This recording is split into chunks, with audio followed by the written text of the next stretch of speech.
On this episode, we talk about third culture kids who grew up in a culture different than that of their parents' culture. So if you want to learn more about what it's like for Thais who grew up overseas and then returned to Thailand, you'll love this episode of the Bangkok Podcast.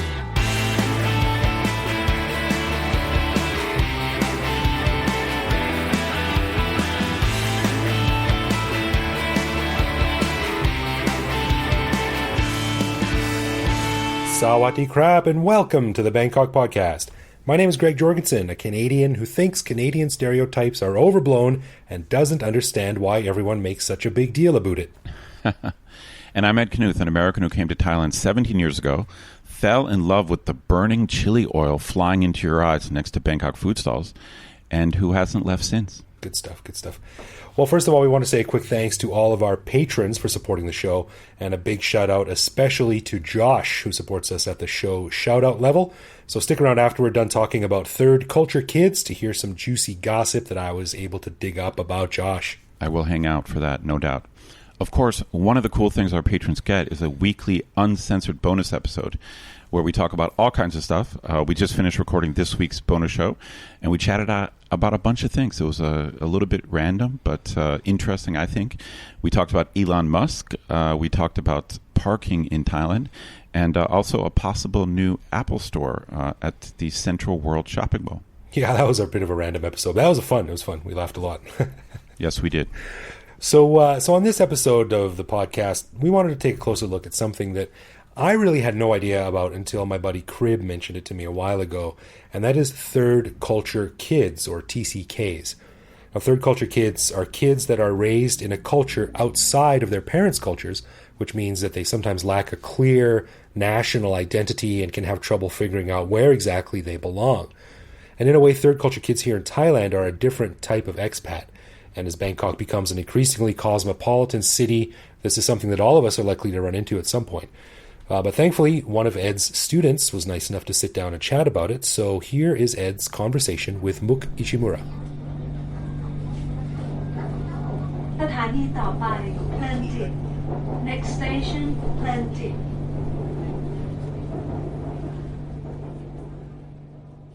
All right, listeners, I'm here with a former student of mine, Mook Ishimura, who I want to start off by congratulating her because she recently graduated from my 4-year program. So congratulations, Mook. Thank you. Mook is an unusual student in more than one way, but today's topic we want to talk about is, really we want to talk about what does it mean to be Thai? So we have an interest here at the podcast in this whole question of Thai identity. I think all nationalities have a certain identity, and I think part of growing up in our world is that we all tend to think of ourselves as having a certain national identity. So I grew up in the States, so even though I've been in Thailand for 20 years, I think of myself as American. And I wanted to ask Mook to be on the show because she has an unusual background. So maybe I'll just let Mook introduce herself, and she can tell us about her background. Yeah, so I have a little bit of a unique upbringing in the sense that even though my passport country is Thailand, I was born in Thailand, I really lived the majority of my life abroad. When I was in first grade, I moved to the States because both of my parents... Oh, by the way, speaking of my parents, my mom is Thai, my dad's Japanese, so right there, I grew up in a very multicultural home. Grew up speaking English just because my dad can't speak Thai, my mom can't speak Japanese, so English is our normal language at home. But then when my dad got a new job, we moved to the States when I was in first grade. And, when you're young, when you're in elementary school, you're very impressionable and you're just kind of soaking up all this new culture. And as a child, culture shock is a little bit different than when you're an adult, just because no doubt when you're a child, you're sort of absorbing all this anyways, and it's just new things because you're learning as a child. So I moved to Greenville, South Carolina. Well, hold on a second. Let me ask you a question. Yeah, sure. So you were in Thailand until first grade? Yeah. Okay. But your dad is Japanese, your mom's Thai. But so do you have any memories of being like a really little kid? I mean, did you just think of yourself as Thai? Or like, this may be too hard to remember. Like, so you were born and living in Thailand. You were born and living in Thailand. Yeah. And your mother is Thai, but at home you were speaking English. Yeah, so my mom taught me Thai. So that was sort of, I guess, the Thai side. And then, of course, I had distant family members who would, come to the house. So I got exposed to that Thai culture. But because I was so young, I didn't really see it as distinctly Thai. It was sort of just, this is something my family does. Now, let me ask you, do you have any memory? I know you just might not remember, but like, do you remember, did you go to like nursery school? Did they speak Thai or English? Were you in like some international little kid school? Little kid school. Curious. Like kindergarten, nursery school, kindergarten, like, do you remember? I don't remember it as like me experiencing it myself, but from what my mom has told me, I went to a Thai nursery school, a Thai kindergarten. So I didn't have like an international. Thai? Yeah, I was speaking Thai.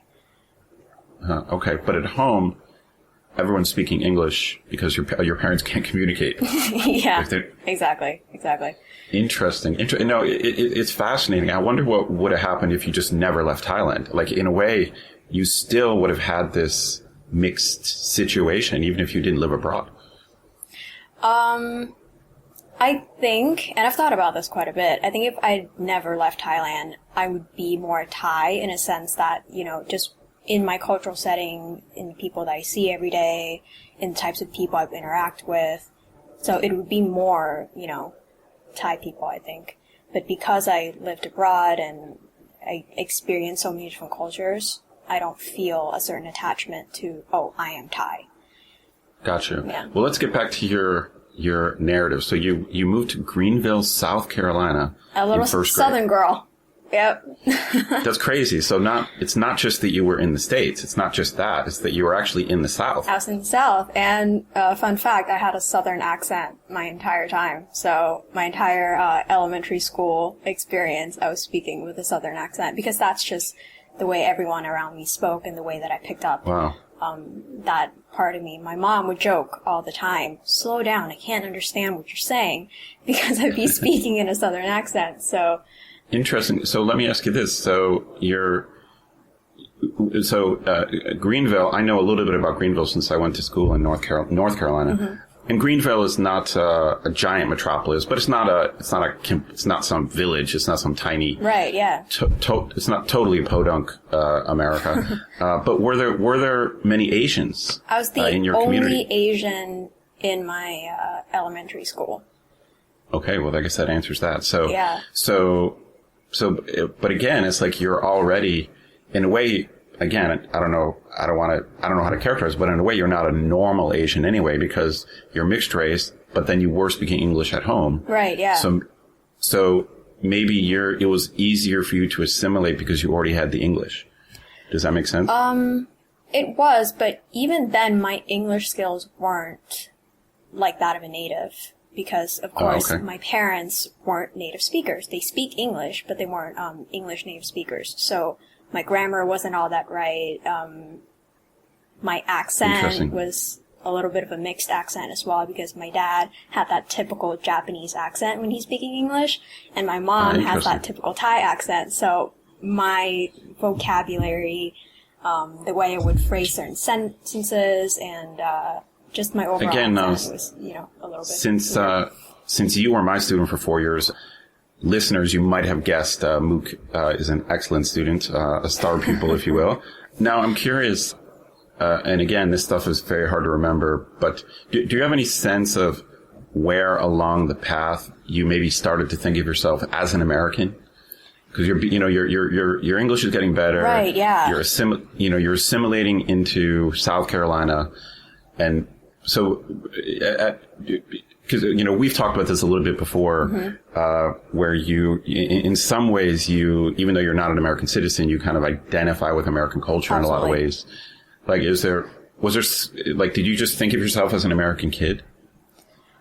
I think for me, the first time I really felt like an American was in third grade, during Why is that? Christmas. because my parents usually aren't the type to decorate the house. They're kind of very chill. Whenever like Halloween comes around or Christmas comes around or, you know, certain holidays, they're just like, whatever. But I remember in 3rd grade, I don't know why, we decorated the entire house for Christmas. As in like standard American Christmas decoration? Yeah, stockings. Like my mom is big into DIY stuff, so we bought stockings from the $1 store.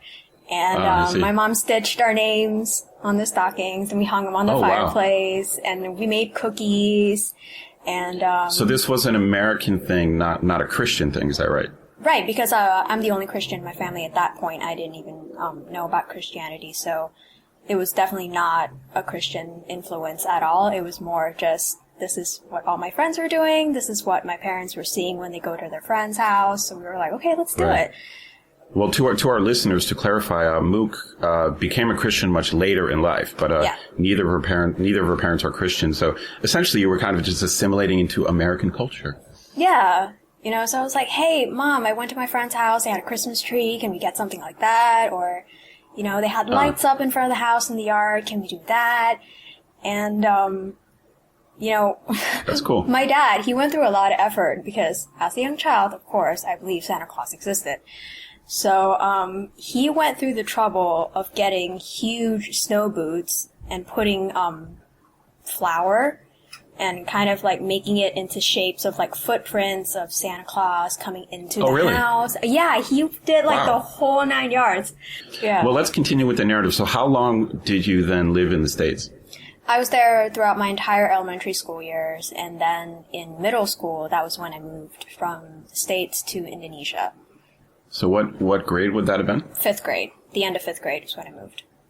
So basically you were really just in the States for 5 years or so, but it was like a key formative period. Yeah, absolutely. And so then you go to Indonesia, a totally different culture. It's not Christian, it's not Buddhist, it's something else. Yeah. You know, so tell us about Indonesia. So obviously you must have gone into some international part. It's not like you went to an Indonesian school, right? No, I went to international school, American curriculum, so I was still kind of immersed in that American culture, even all throughout my international school years. So I see. Okay, so middle school and high school was all in Indonesia, is that correct? Yep, all in Indonesia, and in the same school. But in an American school. Yep. So all the teachers, all the staff, everyone was American. So I was still in that familiar kind of American culture, American setting.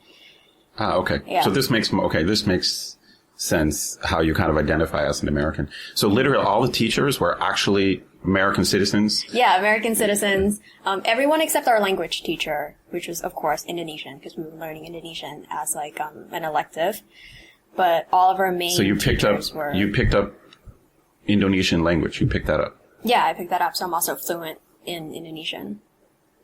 Wow. Yeah. So let me get this straight. So you can speak Japanese with your dad? A little bit, like kindergarten level Japanese with my dad. Okay. Yeah. So you've got kind of basic Japanese. Basic Japanese. Fluent in English, and you're pretty fluent in Thai. I mean, you're kind of a bit humble about it, but I've heard you speak Thai, and your Thai is pretty good.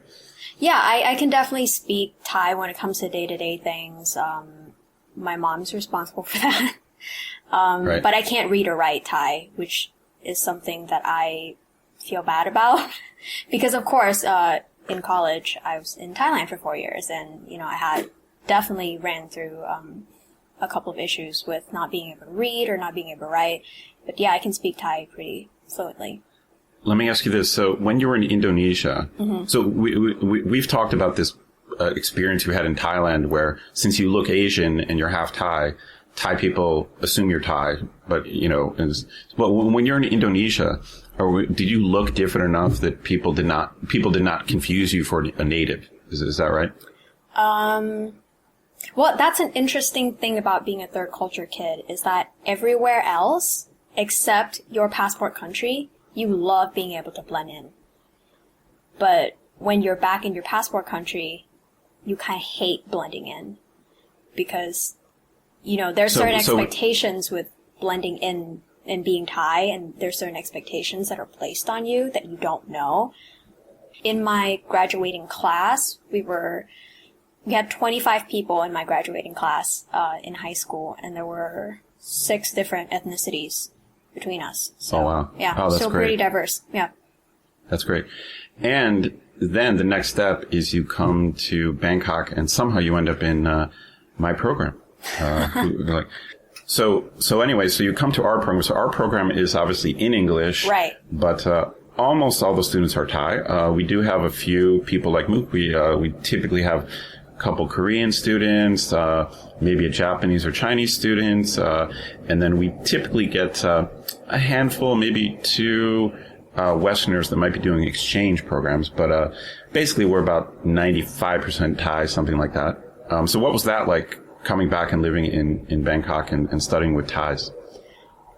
Coming back to Bangkok was my first real experience of what culture shock feels like as a semi-adult. Wait, that's fascinating, because you're Thai by nationality, by legality. Right, you're yeah. Thai. But coming to Bangkok, that was culture shock for you. That was an extreme culture shock for me, in a sense that I've visited Thailand a few times during summer breaks in between wherever in the world I happened to be at that point. So I'm sort of familiar with Bangkok as a city, but I didn't know how the bus system worked. I didn't know where anything was. My Thai at that point wasn't that great. Because with my mom, but your Thai was still functional enough that you were better off than your typical Farang. You were better off than me absolutely. and my Greg, my co-host. Like we had nothing. We had not a single word when we came here. So you were much better off than we were. Yeah. So I remember going into the BAS office actually and asking for some paperwork for I don't know what, and everything was in Thai, and I was like, I'm sorry, I can't read Thai. Do you guys have any other paperwork that's in English? And one of the people who worked at the office kind of looks at me kind of weird. She's like, are you Thai? And I'm like, yes. And I hate that question, by the way. Are you Thai? Because then I have to, sort of be embarrassed by the fact that, yes, I'm Thai, but I can't read or write.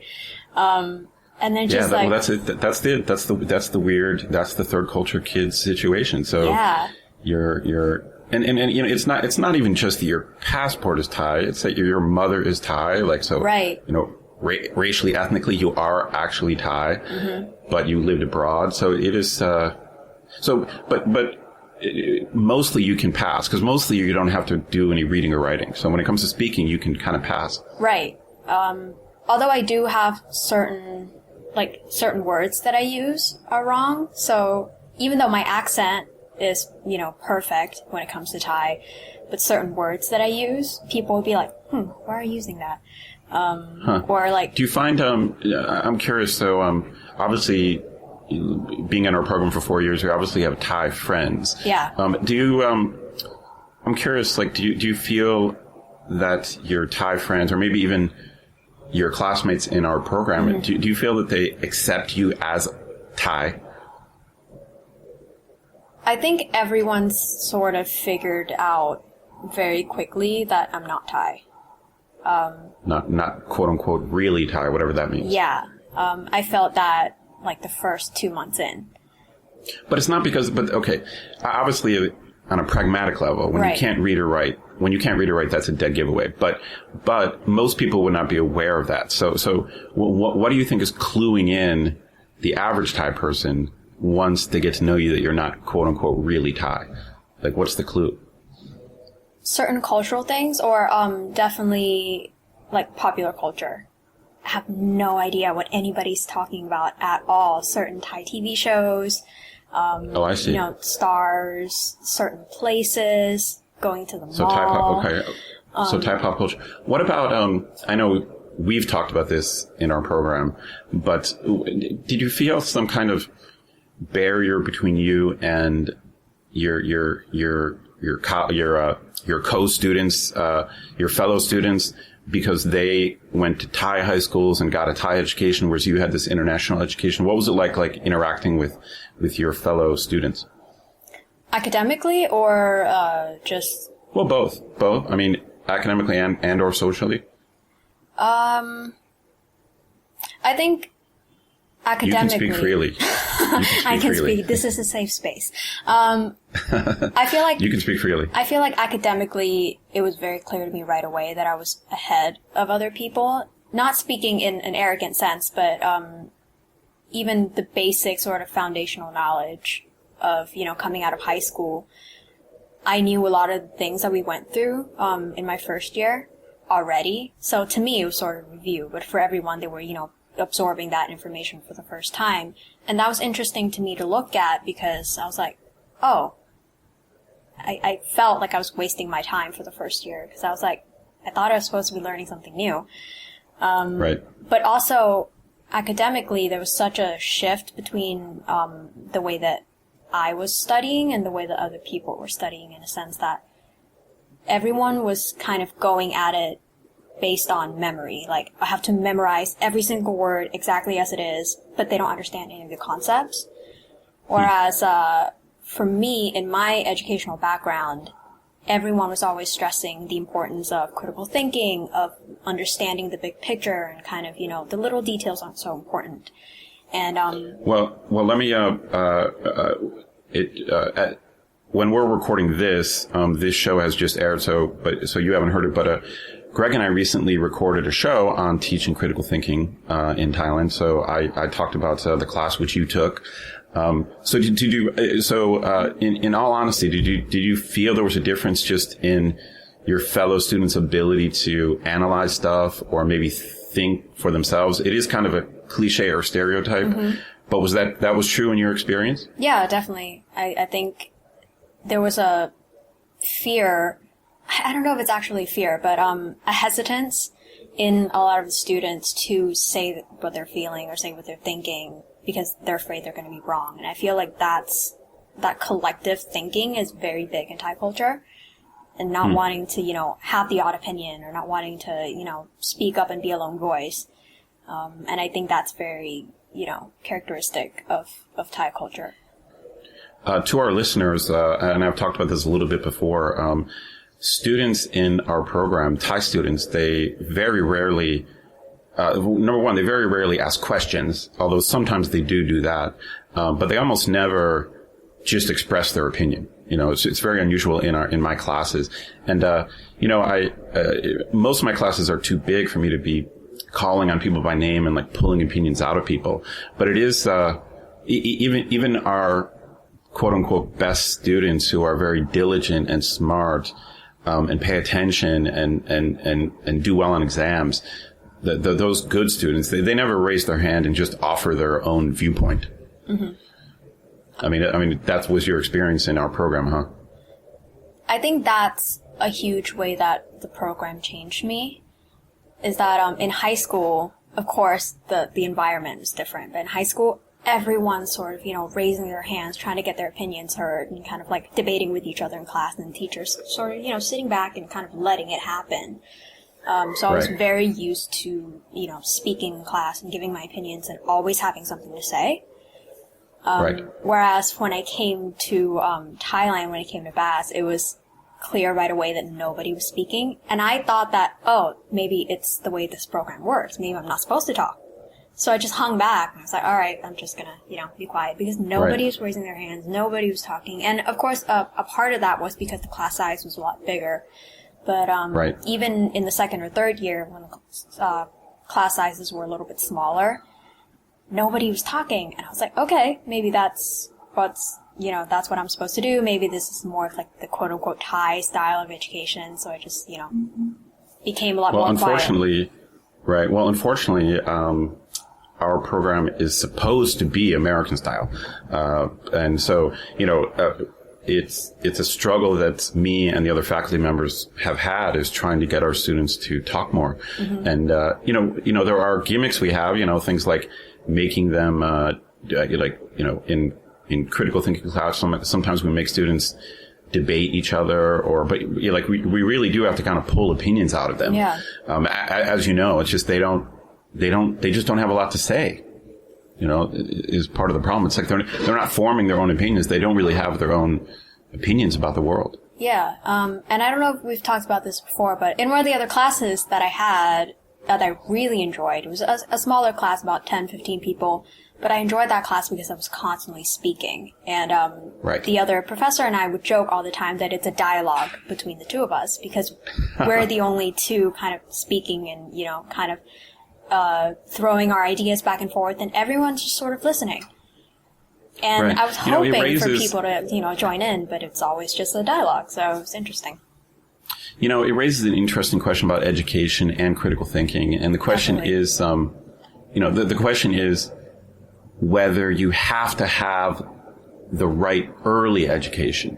You know, since you were in American school for grade school, and then you stayed in the American program, that when you showed up, you were very much like, even though you were in Indonesia for a long time, you were essentially Western educated. Right. And you know even though it's literally my job to teach our students to think critically, and our program is supposed to be a Western program, but I almost feel like I'm getting our students too late. I mean, I don't want to, I don't want this to come across as demeaning to our students. And Mook is not the only good student I've had, and I have a bunch of excellent Thai students, and I do think many of them can think critically and can debate. It's just they just seem less willing to do it in class. It's just like even you know, I don't want to mention names, but you know, people that you know who you know, outside of class, they have personality, and if you engage them, they'll engage. In a way, it's almost like you know, there's this issue of critical thinking training and ability, but there's also an issue of just kind of like classroom culture, where it's just like they just don't want to talk in class, even if they can, or even if they have an opinion. Yeah, I think a big aspect of that is kind of that Thai hesitance to give your opinions when it's somebody in authority, when it's somebody older, when it's somebody more experienced. And I think people tend to quiet down or kind of be more reserved when they're speaking to somebody who's, you know, higher in position than they are.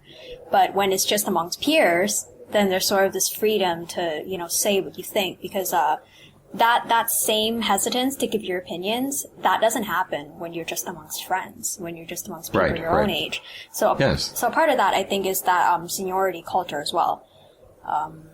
For me, well, let me ask you this: since we're running out of time here, a couple of last questions. So, do you feel that now that you've been in Thailand for 4 or 5 years, do you feel like it has changed you at all? Like, have you become more Thai a little bit, or does your mom notice any difference, or what do you think? Well, I think has your Thai gotten better? My Thai has gotten better, and that's something that my mom's commented on a lot, because in the past, when I would have to, you know, speak on a serious subject or, you know, talk about my emotions or whatnot, I would revert to English, because I don't know the words in Thai. But now I'm speaking to her more in Thai. We still speak in English from time to time, but, you know, I find myself not having to kind of default back to English as often as I used to. But you have not reverted to a dutiful Asian Absolutely girl. Not. Well, good. So the American part of you is still there. The American soul is still there. Yep, still, you know, alive and beating. And it's actually a funny story, because my mom, one of the big reasons why I decided to go to college in Thailand is because my mom insisted on me spending 4 years at least in my home country, quote unquote, because she was saying I became too American, and she was like, you need to go back, and you need to connect to your roots, and you need to learn what it's like to be Thai. And I was like, Mom, I don't need to do that. Like, that's not going to change. I'm too old. I can't change now. And she's like, just do it. So funny. So I did. Plus our program, it's funny. Like, our program is literally designed for Thai people to learn how to think like a Westerner. So in a way, like, our program would be the wrong program to come to learn how to be more Thai. Yeah, she was like, just do something in Thailand. So I decided to pick something that would, you know, keep me American. And she has since admitted that these 4 years have done nothing to change my cultural perspective. But your Thai language has But improved, my language so that's worth skills something. have improved, yes. Okay, well, I wanted to thank Mook for coming on to our show. And, although we didn't get too personal, she obviously revealed a lot about her life. And so I appreciate that. So I just wanted to say thank you, Mook. Thank you so much for having me. It's amazing to be able to, talk about my life and share my experiences. Yeah, Mook just graduated, so she doesn't have any business or blog or NGO to plug. But maybe if we have her back in the future, you can hear more about her work. And she's working out her career now, and I'm sure she's going to be successful. So thanks again, so Mook. much. Okay. All right. Take care. You too. Thank you. สถานีต่อไปเพลินจิต next station เพลินจิต All right. Well, I really enjoyed that conversation with Mook. Thank you once again, Mook, for being on the show. I'm sure, Greg, you can relate to this. Since you and I both grew up in like the white capital of the Western world, it's like I have no idea what it's like to have such a multicultural background. It's just not how I grew up at all. So I'm always fascinated to hear stories like Mook's. Yeah, it was really interesting, and it's like I said at the beginning, it's something I had literally had no idea that something like this even existed. Of course, it would, but it's not something you ever think about. So it was really interesting, and I thought at first, I'm like, oh well, my kid is a third culture kid, but he's not really, because his mom is Thai and we live in Thailand. So that's right. If he he would be a third culture kid if your family moved to Japan because you got a job in Japan. Right. Then he'd be a third culture kid. Like you're like he's got a Canadian dad, a Thai mom, but he grows up in Japan. Then he'd be a third culture kid. Yeah, it's a really interesting topic, and like I said, Bangkok is changing really quickly. So I think we're going to see a lot more of this with foreigners growing up here. Yeah, it's a very international city, no doubt. Yeah. Thanks, Mook, for coming on. We really appreciated that. It was really interesting to hear your insights and experiences. All right, let's get into some Love, Loathe, or Leave, a segment where one of us surprises the other with a particular aspect of living in Bangkok, which we then discuss and decide if it's something that we love about living here, loathe about living here, or hate so much that it makes us want to leave forever. And this week it's my turn. I got something for you, Ed. Are you ready? All right, hit me. I'm ready. So have you ever been on the phone with someone, anyone, a customer service rep or paying a bill or a bank or whatever, and they say, what's your email? And you have to say it. And for my name, it's long, so I have to spell it out all the time. Or if they have to spell it out back to you or something, and they go something like, so it's A for America, B for Bango, C for cockadoodle-doo, and they're just making up all these random words that start with the letters. Yeah, I went to Navy cadets when I was a kid, and I learned this. I think it's the semaphore alphabet. No, not the semaphore alphabet. Right, whatever it is. Alpha, Bravo. The national. Right. Alpha, Bravo, Charlie, Delta, Echo, Fox. I can recite the whole alphabet. There's a standard list of these that's used throughout the world, but not in Thailand. Not in Thailand. Not in Thailand. And I know it doesn't only happen in Thailand, but it does happen in Thailand. What do you think of it? Yeah, I know what you're talking about. I guess it is annoying, but it's in a way it's one of those mildly annoying, but kind of a little bit of a cute thing. So I think Thai people might be under the impression that you can just make those things up. Like I think they're not aware that there is like a standard fixed thing. So they say stuff like "N New York" or something. It's like they're just kind of making up words. And sometimes, especially if their accent is bad, it doesn't really help because you can't really hear the word that they're saying anyway. So they're like A is A for apple. Yeah, and you're like, what? What did you just say? What? Yeah, what yeah, that's true. Yeah, so sometimes they're like, what is that? Yeah, they're not even using an English word to define the letter. Yeah, so So I'm going to put this in the mildly annoying, but I still find it a little bit cute and amusing aspect of Thailand. So then by default, it would have to come down in the love category. Maybe. Okay. Yeah. I guess it's not really worthy. No, you have to choose one. It has to be love, loathe, or leave. I guess I'm going to say love, even though I don't consider it really that positive. But yeah. But you know what I'm talking about. There are a bunch of things in Thailand that are kind of negative things, but they're very Thai. It's just like a cute little thing that Thai Thai people do, that that there is some charm to their attempts to spell things in English. Yeah, I'm with you here. It's I don't love it, but it's a cute little it's a cute little quirk of living in another country, and I don't love it, but I'm going to have to put it in the love category because I don't loathe it, and I'm not going to leave over it. So so I would love it. And by the way, it's called the phonetic alphabet, not the semaphore alphabet. What's a semaphore? What does that mean? I think those are the flags that Navy ships use. The flags, like a symbol, like okay, I get it. Yeah, I think so. I'm not sure. Okay, the phonetic alphabet. But I know there's going to be a listener out there somewhere that corrects me, because I think the phonetic alphabet is like the one that you and I are familiar with is the NATO phonetic alphabet. So I'm sure that countries who don't belong to NATO or don't deal with NATO probably have their own versions of it. And I don't think, like, when Thai people are talking over Thai sailors are talking over the intercom, they're not yelling out like Romeo, Quebec, they probably got their own words. So. You think so? I bet you, but in English, I bet the Thai Navy actually uses whatever the international standard is. Like, I bet the Navy is on, especially because the Thai military is very well connected to like the American military. At least they do a lot of training together. So I bet you they're using the standard, but it has not seeped into the general population. That's for sure. Yeah, I'm not sure, but if anyone out there has any insights into this, let us know, and we'll update them on the corrections department next show. But yeah, I gotta say I don't love it, but because I have no other choice, I'm gonna have to love it. But it actually is kind of a cute cultural quirk about living in Thailand. Agreed. So, as we mentioned at the beginning of the show, we'd like to say thank you to Josh for lending us his support at the show shoutout level. And Greg, what did you find out about Josh? I got some good family history on Josh here, man. Well, Ed, you know how some common last names of foreigners derive from the trade of their ancestors back in the day? So you have like Smith, Miller, Taylor, Exactly. Baker, etc. Yeah. Well, Josh's last name is Decker, Josh Decker. And so I got curious. I did some digging around on some of those family tree websites, and my hunch was right. His great-great-grandfather, Henry, was actually a champion street fighter who was deported from Germany after an incident at a circus. Check this out. For real? Yeah. Henry walked a bit too close to the cage, and a bear roared a bit too loudly at the circus, and bam!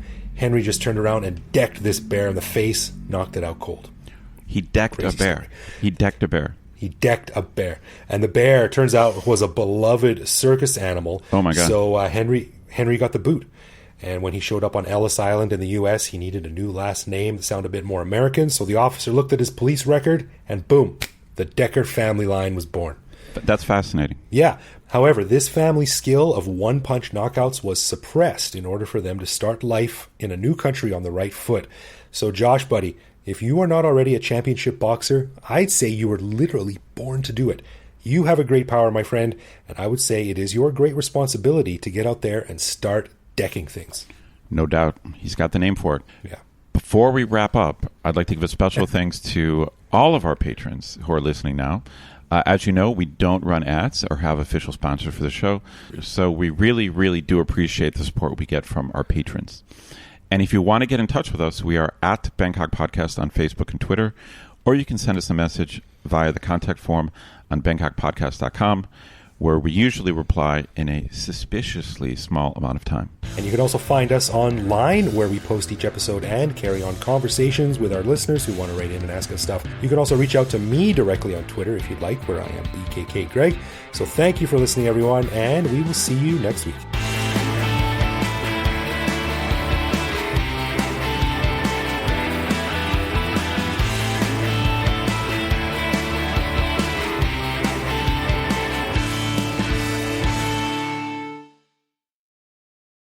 So right off the back, I want to give a big thanks out to one of our... I can't believe I screwed up already. 1, 2, 3. Okay.